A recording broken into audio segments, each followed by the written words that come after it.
On the day of my grand wedding with my husband, just as we were about to drink the ceremonial nuptial wine, a line of bullet comments suddenly appeared before my eyes. Perfect. Once the villainess drinks this drugged wine, the male lead will have the filthiest, most repulsive vagrant violate her. After she gives birth to the vagrant's child, they'll conduct a blood test to prove the villainess is nothing but a promiscuous whore, after rightfully divorcing her. The male lead will inherit her vast fortune and marry the delicate, fragile female lead as his beloved wife.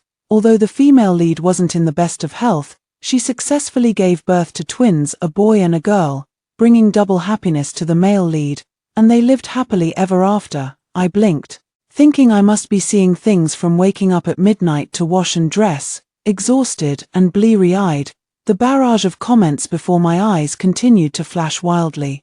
From this information, I learned that my husband Zhao Ming'an was the male lead of a doting wife novel, and my cousin Li Miao Miao was the female lead, and I, as the villainous female supporting character, would be drugged with the wedding wine on my wedding night and violated by the filthiest beggar on the capital's streets.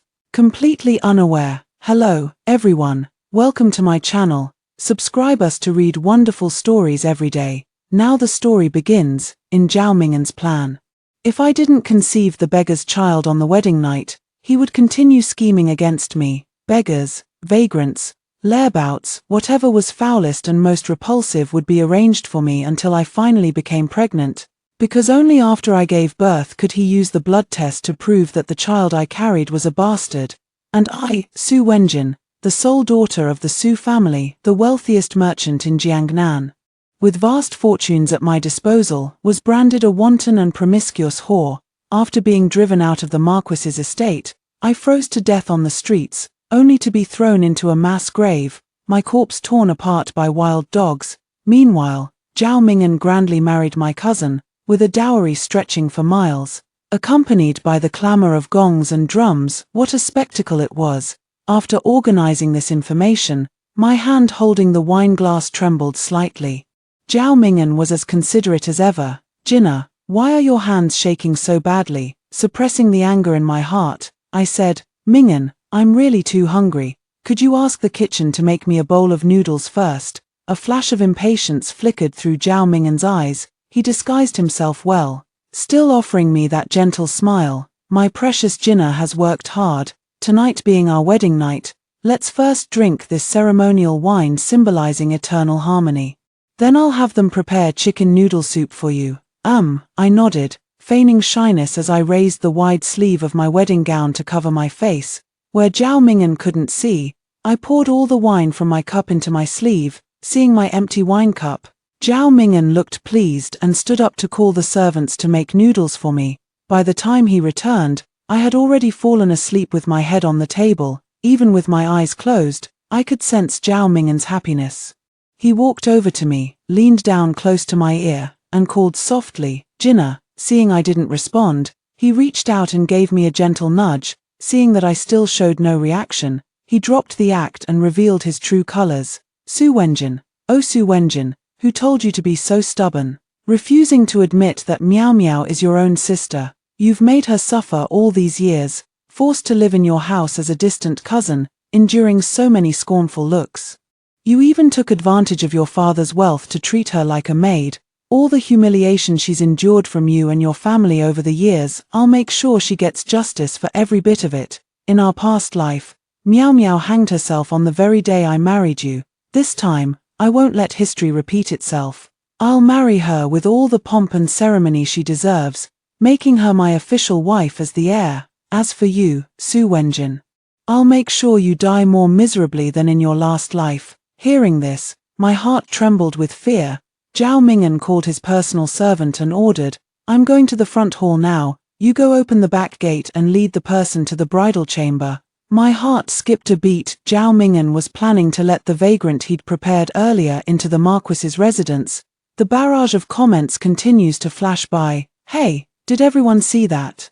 The villainess didn't drink the wedding wine. I saw it. She's faking unconsciousness right now." I noticed her eyelids twitching. "Oh my God, our delicate and precious female lead has disguised herself as a man and appeared in the front hall. She wants one last look at the male lead she loves most." in her previous life. The female lead went to the male lead's house to see him one last time, fulfilling her final wish, and then went back and hanged herself. Hey, as you said. That was in the previous life. In this life, the male lead woke up today remembering everything from his past life, and he'll definitely protect our precious female lead. I let out a silent, cold laugh. Since I died so miserably in my past life, it's time in this life to make those who harmed me pay the price. After instructing the servant, Zhao Ming'an hurried to the front hall. The servant had developed a gambling addiction and owed over 100 taels of silver at the gambling den. He thought to take advantage of my unconscious state and the absence of others to steal some valuables. His hand was just about to reach for my waist to check if I was carrying a purse. I suddenly opened my eyes, pulled out my hairpin, and thrust it toward his throat. Fast, precise, and ruthless, the servant clutched his neck, not even having time to make a sound before collapsing to the ground. Lifeless, the barrage of comments erupted into frenzy again. No way. How did the villainess kill the most capable servant by the male lead's side? This plot isn't right. At this point, the villainess should have been assaulted by a vagrant and gotten pregnant with his child, after the male lead's rebirth, to smoothly be with his beloved female lead. He endured the disgust for 10 months. On the very day the villainess gave birth, evidence of her adultery would appear, making her drowning in the pond completely justified. Wait. Why do I feel like the villainess has awakened her self-awareness? Am I the only one who thinks something's off here? The female lead is the wealthy only daughter of a prominent family. She could marry princes or dukes. Why on earth would she settle for the heir of a declining marquis household that's practically irrelevant in the capital? From start to finish, it's the marquis family coveting the female lead's fortune and dowry.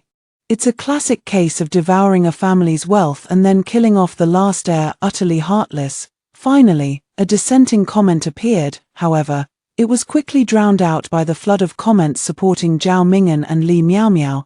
I dragged the servant's corpse onto the wedding bed and covered it with a quilt. Then I rummaged through the chest to find a man's long gown and changed into it.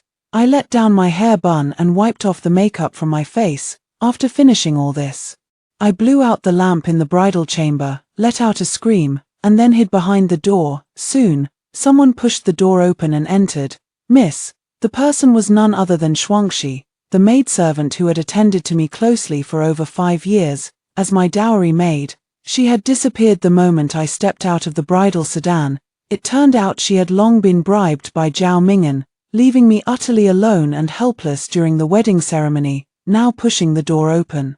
Afraid I might struggle and escape, inside the room, pitch black, Shuangxi muttered in complaint, "It's so damn dark. Can you even see what you're doing? At least I can see you." I picked up Shuangxi's words. Then, without waiting for her reaction, a hand was already gripping her neck. By my side, your food, clothing, and daily necessities were better than those of a typical wealthy young lady, leaving your skin delicately smooth and radiant, with a sudden force. The silent night was pierced by the crisp sound of a bone snapping. Shuangxi died with her eyes wide open, truly a death with unclosed eyes. I never realized that the maid who had served me faithfully for 5 years had long been bribed by Zhao Ming'an. No wonder that a year ago, the usually docile horse went mad, nearly dragging the carriage off the mountain. In that critical moment, it was Zhao Ming'an who stabbed the horse to death, steadied the carriage, and saved me. This was all Shuangxi's doing. She had fed the horse drunken horse grass. As for me, the reason I agreed to Zhao Ming'an's marriage proposal was also because he broke an arm while saving me, causing him to miss the imperial examinations. Now it seems that the so-called life-saving grace, the so-called broken hand that made me miss the imperial examination that year from beginning to end, it was all a scheme to covet my family's wealth, a plot to devour the inheritance of a childless household. I dragged Shuangxi onto the bed as well, making her lie side by side with the servant boy. After covering them with a quilt, I took out a fire starter and lit the bed curtains, watching the flames rise rapidly, like venomous snakes flicking their forked tongues. A cold smirk flickered across my lips. I dashed out the door, heading straight for the backyard. The backyard gate wasn't locked, it opened with just a gentle pull. I tightened my grip on the dagger in my hand. ready to slash without mercy if any beggar or vagrant lunged at me. The entrance was spotless, not a soul in sight. Could it be that the servant took Zhao Mingen's silver, didn't do the job, and used it to repay gambling debts instead? This wasn't the time to dwell on such matters. I had more pressing affairs to attend to. Half an hour later, I stood in the Crown Prince's study. The Crown Prince, with his handsome features and noble demeanor, sat behind the desk, staring intently at me. "You say you want to donate half of your dowry to the imperial court." I nodded. "Your Highness, I am willing to offer the remaining half of my dowry to you, to help you achieve your heart's desires." The prince brought his fingers together, forming a loose fist, and began lightly tapping the desk in an irregular rhythm. "Speak. How may I assist you?" I raised my head, meeting the Crown Prince's narrow phoenix eyes directly, and enunciated each word clearly. "This humble girl wishes for your Highness to help me exterminate the entire Dingyuan Marquis household."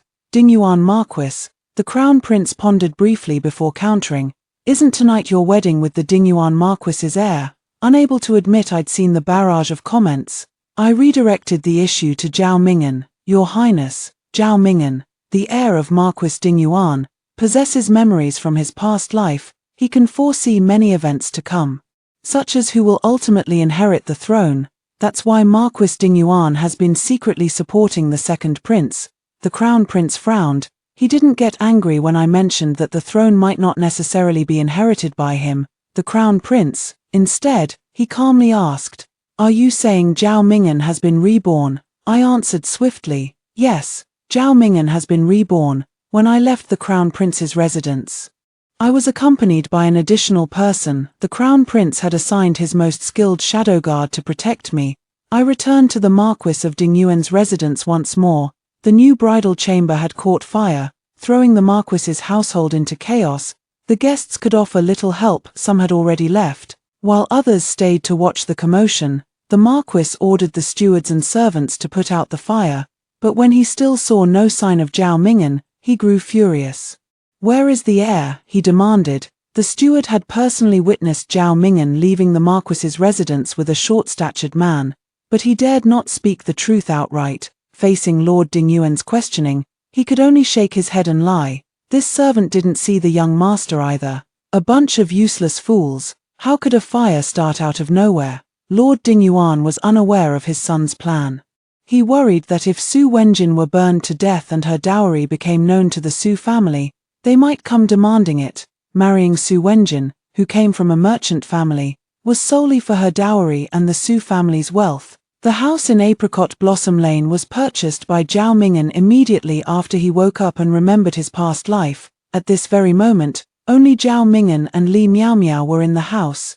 Zhao Mingen held Li Miao Miao in his arms, unable to get enough of kissing her. This was the person he had loved for 2 lifetimes, and in this life, he could finally hold his beauty in his arms. He was too overwhelmed. "Miao Miao." He released Li Miao Miao's hair, then loosened her collar. His eyes bloodshot, he could no longer control himself. Li Miao Miao nestled into Zhao Mingen's embrace, her face flushed. "Minglang." The room soon filled with sounds that made ears burn and hearts race. Midway through, suddenly, someone outside shouted, "Terrible news! The Dingyuan Marquis's residence is on fire." Zhao Mingen froze for a moment before springing to his feet. The house was on fire. Who did this? This never happened in my past life. A flash of venom crossed Li Miao Miao's eyes. Burning was good. Better if that bitch Su Wenjin burned to death. Minglang. I'm scared. Watching Zhao Mingen pick up the clothes and pants that had fallen to the ground and put them back on one by one. Li Miao Miao grew anxious. Zhao Mingen kissed Li Miao Miao on the forehead. "Be good and stay here. Don't go anywhere. I'll go back to check and return soon." "Minglang, you must come back early," Li Miao Miao said, extending her snow-white arm to hook it around Zhao Mingen's neck and planting a kiss on his cheek. As she moved, the quilt slipped off her body. Zhao Mingen looked at the bedsheet. It was spotless.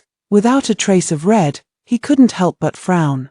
The question on the tip of his tongue was swallowed back unasked. How could he ever doubt Miao Miao's purity? She is the purest and kindest girl in the entire Great Jew. He must have been mistaken. His Miao Miao must have bled. He'd check again when he returned later. As soon as he left, Li Miao Miao got out of bed, picked up her clothes, and retrieved a small porcelain vial from her sleeve. The liquid inside was so convincing that even the most experienced matrons in the palace couldn't tell it was fake virgin blood. Was it wrong for an orphaned girl with no parents to try changing her fate through marriage? Her luck was simply terrible, though she'd seduced several young masters from noble families and even given herself to them. Not one was willing to marry her. Only Zhao Ming'an, thoroughly deceived by her, kept his heart devoted to her alone. When Zhao Ming'an rushed back to the Chongrong Marquis's residence, the fire had already been mostly extinguished. The servants had discovered 2 charred bodies in the bridal chamber. The remains were beyond recognition, making it impossible to tell who they were. Zhao Ming'an wailed in grief, "Jinna, my Jinna, how could you bear to leave me like this?" Although things didn't go according to plan, Su Wenjin didn't suffer as intended. Burning her to death in the fire still brought a final resolution. "Sister, sister," at this moment, a voice louder than Zhao Ming'an's rang out. Zhao Ming'an clearly saw the newcomer and froze in shock. The arrival was Su Wenjin. He couldn't possibly mistake her, even though she was dressed in men's clothing. "Jinna." When Zhao Ming'an stared fixedly at me and called my name, I knew he had recognized me. A wave of nausea churned up from my stomach. I suppressed it forcefully, taking a large step backward to prevent him from touching any part of me. "You are, young Master Zhao?" I asked him. Zhao Ming'an's face darkened. "Jinna, don't joke about this. You nearly scared me to death just now." I turned to look at Rufeng, the secret guard currently disguised as my personal attendant. "Rufeng, tell Lord Zhao whether I'm joking with him or not." Rufeng spoke coldly. "Our young master is not joking with Lord Zhao." The young master rushed back to the capital overnight from Chuanyang upon receiving the letter about our eldest young Mrs. wedding to attend her marriage ceremony. Zhao Ming'an took a deep breath, narrowed his eyes, and scrutinized me from head to toe. "You claim to be my wife's elder brother. Do you have any proof?" I shook my sleeves. "My sister and I are twins. Our nearly identical appearances speak for themselves. What proof is needed between blood siblings?" Zhao Ming'an was left speechless with anger. After a pause, as if remembering something, he waved over a servant and whispered something in his ear. The servant nodded and quickly dashed out the door. "My sister was burned to death on her wedding day. This is a matter I will investigate to the end. Also, I'd like to ask Marquis Dingyuan and the heir apparent how they plan to handle my sister's dowry." Watch as I, speaking as Su Wenjin's elder brother, bring up the matter of the dowry. Both Marquis Dingyuan and Zhao Ming'an grew anxious. Father and son exchanged a quick glance. Soon, Zhao Ming'an was the first to speak. He said, "Since Jinna has married into the Dingyuan Marquis's household, she is the Marquis's person in life and his ghost in death. Naturally, her dowry also belongs to the Dingyuan Marquis's household." Before he could finish, I interrupted him with a loud "Pa, what vile ambition! My sister has just died. The cause of her death still unclear, and already your Dingyuan Marquis's household seeks to seize her dowry. One can't help but suspect that your household only sought my sister's hand in marriage to plunder her dowry." Seeing me say these things in front of some lingering guests, Zhao Ming'an grew frantic, flying into a rage. Pointing at me, he cursed, "With your painted lips and white teeth, you're spewing venomous lies." I drew the fan tucked at my waist and struck hard at Zhao Ming'an's accusing finger. The force was so great that even if it didn't break, his finger wouldn't straighten for 10 days to half a month. "My sister hasn't been registered with the authorities yet. Her name isn't in your family records, and she's still listed as unmarried in the household registry. She's not part of your family. Today I'm absolutely taking her dowry back with me." The Marquis of Dingyuan glared fiercely at Zhao Ming'an. I knew exactly what he meant. He'd long since instructed Zhao Ming'an to register the marriage with the magistrate's office, but Zhao Ming'an had deliberately delayed the paperwork to reserve the position of principal wife for Li Miao Miao. Now it's done. We're in a passive position. Zhao Ming'an flushed crimson. "Jinna and I have already made our vows to heaven and earth today. We're properly married. What's more, Jinna has long given herself to me. We've already consummated our marriage." I was practically laughing in disbelief at Zhao Ming'an's shamelessness. For the sake of my dowry, he wouldn't even spare his own reputation. At this moment, a woman's voice choked with sobs rang out. "Minglang, you told me you never touched cousin. Have you been lying to me all along?" Zhao Ming'an heard Li Miao Miao questioning him in front of so many people. His heartbeat suddenly accelerated. He usually considered Li Miao Miao exceptionally intelligent. Why was she acting as stupid as a pig today? Couldn't she tell he was deliberately saying this to prove that Su Wenjin was indeed a member of their Dingyuan Marquis household?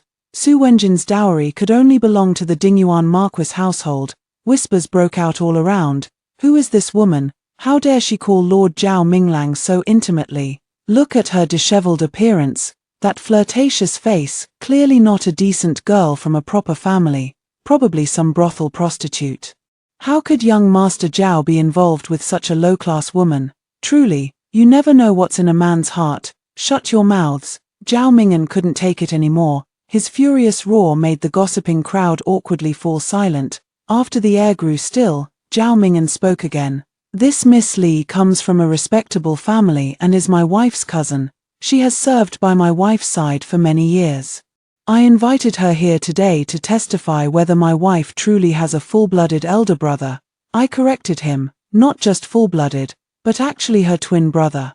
Zhao Ming'an was infuriated by me again, breathing heavily as he barely suppressed his rage. Li Miao Miao looked at me, then at Zhao Ming'an, shaking her head before nodding hesitantly. The onlookers asked in confusion, first shaking your head, then nodding. What does this mean? I looked into Li Miao Miao's eyes and said with a smile, Miss Li, you'd better think carefully. Just before you arrived, Lord Zhao insisted that I was Wen Jin. Li Miao Miao's expression changed slightly.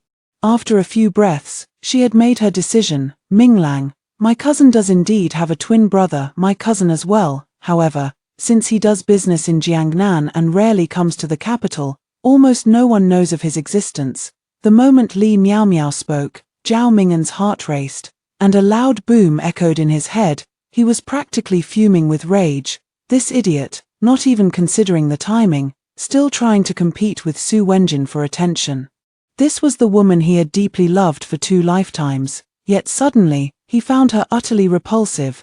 The Marquis of Dingyuan was indeed shrewd and calculating, having his steward usher away all the onlookers among the guests. Then, with a dark expression, he said to me, this Marquis cares not for your status. Since these dowry items have entered my household, don't think of taking them back. Oh, is that so? This crown prince was unaware that the prestigious Marquis of Dingyuan's household would conduct itself like a band of mountain thieves and robbers. Accompanied by a clear, pleasant voice, the crown prince in his black robes slowly entered the main hall. The Marquis of Dingyuan was utterly shocked. In the struggle for the imperial succession, he had sided with the second prince and had always been at odds with the crown prince's faction. So much so that he hadn't even invited the crown prince to such a major event as his legitimate son's wedding. At this late hour, the crown prince's uninvited arrival certainly boded no good. He pulled Zhao Ming'an to bow to the crown prince. Your humble servant pays respects to your highness. May I ask what brings your highness to our humble residence? No need for formalities, the crown prince replied indifferently. I've only come to collect Miss Su's dowry. The Marquis of Dingyuan thought he must have misheard. The blame could only lie with Su Wenjin's dowry, too extravagant and too ostentatious, even drawing the attention of the crown prince, who had always been indifferent to wealth. The crown prince walked to the head seat, lifted his robe, and sat down directly, saying to me, young Master Su, I must trouble you to take out my sister's handwritten letter and show it carefully to Marquis Dingyuan and young Master Zhao. I retrieved a letter from my sleeve, pulled out the letter paper inside, and unfolded it. In the main hall, the candlelight was as bright as daylight, allowing Marquis Dingyuan and Zhao Ming'an to clearly see the contents of the letter. Zhao Ming'an, after all, was young and impulsive, lacking composure. Upon reading the letter's contents, especially when I saw my personal seal and fingerprint at the signature, the color drained from my face. He gritted his teeth, his expression twisted with fury. Su Wenjin, you're ruthless. You actually donated half of your dowry to the imperial court and gave the other half to the crown prince. The Marquis of Dingyuan couldn't withstand the shock. After a violent spasm, he collapsed to the ground. The house physician arrived quickly. The Marquis of Dingyuan had suffered a stroke. For the rest of his life, he could only lie in bed with a twisted mouth, unable to even take care of his own basic needs. The people from the Crown Prince's residence worked with remarkable efficiency within the time it takes to burn a stick of incense. They had moved all 500-some dowry chests away. As I followed the Crown Prince out of the Dingyuan Marquis's estate, I glanced back one last time. I saw Li Miao Miao walk up to Zhao Ming'an and say something, only to be struck so hard by his slap that she fell to the ground. I withdrew my gaze, the corners of my mouth curling high. Zhao Ming'an married me solely to take my dowry and present it to the second prince. He hoped that once the second prince ascended the throne, the Dingyuan Marquisate would be credited for supporting the new emperor, thus returning to the inner circle of noble power. Now, with the dowry out of reach, the promised 10,000 taels of gold undelivered to the second prince, and the Marquis of Dingyuan suffering a stroke, how could Zhao Ming'an not panic? How could he not seethe with hatred? At this moment, the servant sent to fetch Li Miao Miao spread out a bed mat for Zhao Ming'an to see. Zhao Ming'an saw me. I thought some matters needed closure, so I went to the dungeon. When Zhao Ming'an saw me, he lunged forward, gripping the bars tightly with both hands. Su Wenjin, you never had a twin brother, did you? It was always you. From start to finish, I smiled faintly. The young master has lived 2 lifetimes. Why ask what you already know? A look of panic flashed across Zhao Ming'an's face. How did you know I was reborn? I blinked, still not seeing the long-disappeared barrage of comments, because right when you were about to drink the ceremonial wedding wine with me, a lot of text appeared before my eyes. They were the ones who told me. At this point, Zhao Ming'an, now a death row prisoner, had no chance of turning things around. I simply told him about seeing the barrage comments. It was my fault, blind in both heart and eyes for 2 lifetimes. I could have lived well with you if only I'd treated you right after marriage. You'd never have stood by watching the Dingyuan Marquisate's plight without lifting a hand. Zhao Ming'an slammed his head against the prison bars, again and again, with terrifying force. Before leaving, I asked Zhao Ming'an one question. How did I die in our previous life? The barrage messages revealed were all about what Zhao Ming'an planned to do to me after his rebirth, in your previous life. You lived to 88, free from illness and disaster, passing away peacefully in old age. The one who died a miserable death was actually me. I didn't know I had contracted a venereal disease, which I passed on to the second prince's consort, and she in turn infected the second prince. I was executed by the second prince's orders through Lingkai slice by slice. They cut my flesh until the 108th cut. When I finally breathed my last, Zhao Ming'an, as considerate as ever, asked, Jinna, why are your hands trembling so badly? I watched helplessly as you adopted a child from a collateral branch and raised that child exceptionally well.